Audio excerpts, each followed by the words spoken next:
तुझ्या अवकात आहे का? अरे त्यांनी तुझ्या अवकात आहे का? त्याच्या प्रश्नाने बोलायचं त्याला. मराठी आदमी नाही बोलायचं. दुकान बंद करायचं. उद्यापासून दिसलं नाही मला दुकान. उद्यापासून दुकान इथं दिसलं नाही मला. बाकी माहिती नाही तुझ्या कोण मला कोण गाळा ओनर कोण आहे दादा? गाळा ओनर कोण आहे?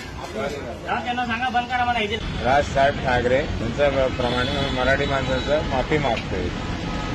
हा इडली सांबार विकणारा अण्णा आमचा कुठल्या परप्रांतीयाला विरोध नाहीये, कुठल्या अमराठी भाषिकाला आमचा विरोध नाहीये. सन्माननीय राजसाहेबांचं देखील सांगणं आहे की जो इथे राहतो, मराठी भाषा बोलतो, मराठी अस्मितेला जपतो, त्याचा कधीही आदर करा.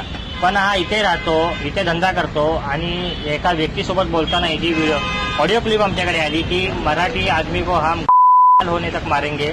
अशा चुकीच्या वक्तव्याचा याला जो तो समज दिलेला आहे आम्ही. लेगा क्या कानपट्टी में बजाया मालूम है हम लोग मराठी लोग इधर मार मार के कर देते. हाँ इथून पुढे अशा हरामखोर लोकांनी जर चुकीच्या पद्धतीने मराठी भाषेबद्दल आणि मराठी माणसाबद्दल काही बोलणं केलं तर याला त्याची अवकाश दाखवून ते एवढं सांगेन. जय हिंद जय महाराष्ट्र.